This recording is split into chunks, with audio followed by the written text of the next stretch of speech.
Welcome to Silicon Valley Asian Business Talk. Hello, everyone. This is Roger Chen from University of San Francisco Center for Business Studies and Innovation, Asia Pacific. Welcome to join our interview program. We want to thank you for the support. All right. Thank you, Roger. Thank you for inviting me to this session. My background, I grew up in India and came here for my master's in the early 80s in computer science, and then moved to, and that was at Virginia Tech on the East Coast. I then got my first job at Intel. I went to a college in India called BITS Pilani, which is considered to be India's #1 private university for science and engineering. Intel was like the dream company. I was fortunate to get a job there. So about 10 years into Intel journey, you're surrounded by a lot of entrepreneurs here in Silicon Valley. And, I decided to, begin my own journey with a company called Sierra Atlantic. And, that grew to be a fairly substantial size company, about 2,500 employees worldwide over a 17-year period. And, through the course of that, we raised capital from some of the Sandhill Road companies, venture funds. So that's kind of my background as a tech entrepreneur. And I've also been spending considerable time in the nonprofit sector starting 2010-11. Both here in the US and also in India. And a good part of my time also goes into working with tech startups, mostly young first-time founders, helping them build their companies, mostly as an early investor, angel investor, but sometimes I get more actively involved with them, serving on their boards and all that. Discussion topic: how do I select early-stage ventures to invest?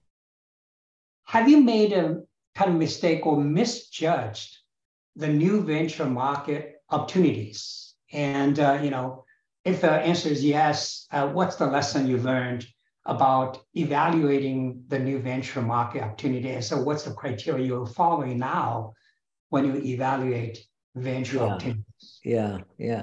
So my investments, Roger, have been primarily on, very early stage, seed stage startup. Yeah, very difficult. Those are very high risk. And, I'm lucky if 1 out of 4 of them, end up being successful. And hopefully two or four, will give some kind of a return, and, one will give the nice return that makes up for the overall investment, right? And so I don't have enough, I certainly don't have any experience about investing in later stage as much. But one thing that I have learned over time is my bet is really on the founder, far more than which market. And I don't consider myself to be smart enough to understand all of those things. I mean, we have a general sense of some big disruptions happening, or, some demographic trends, which we all know about, like the aging population. So, the baby boomers retiring, for example, and things happening that'll come up in healthcare. And so you have those, that everybody knows, broadly speaking. But at the end of the day, the bet is really always on the founder, on his or her ability. Can they excite me enough? Are they educating me on some things? And are these people that I feel I can trust? Because the integrity is extremely important no matter what. And, and oftentimes, we talk about mentoring. So when I work with these young founders now, or first-time founders, I'm learning just as much, if not more. So mentoring is a two-way street. So I think that's also very important in how you look at these opportunities. Yeah, that's great. Actually, let me kind of follow up that question.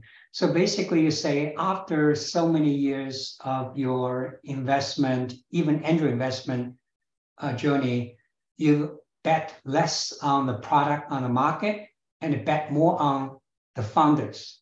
Absolutely. You also mentioned several characteristics, such as the insights, whether the founder can teach you something, the integrity.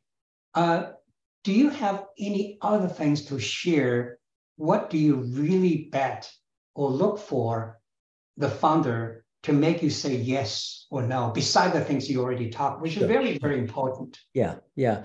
So one of the things I talked about very briefly in the earlier part of our conversation was about, looking for answers to these two very specific questions when somebody pitches to me. One is, why you? What is it about your background that somehow gives you unique insights into this problem that you're, going to address with your product? And both understanding the problem in a certain level of depth that others may not be. And second, if it's not understanding the problem, even if it's more broadly known, having an idea, having a unique approach to solving this problem at scale, right? So that's the why you part. And then why now? Is there something happening in the industry, not necessarily already happening, but that you anticipate happening over the next few years, because you're betting on the future with any startup.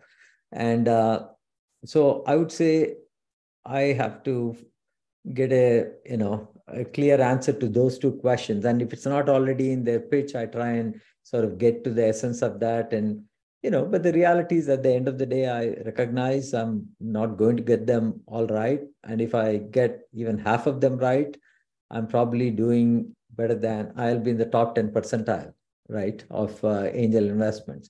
But it's also, emotionally very rewarding when you work with these first-time founders, especially, and when, he or she goes on to build a substantial company of scale. It's a little bit like, you bring up your children and they do very well, and, there's joy in that. So I'm not, for me, of course, the financial returns is is important.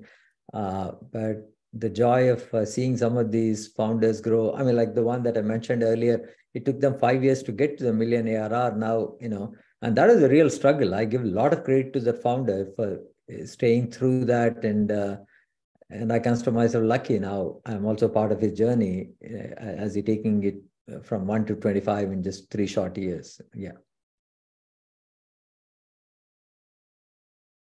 Thank you for watching.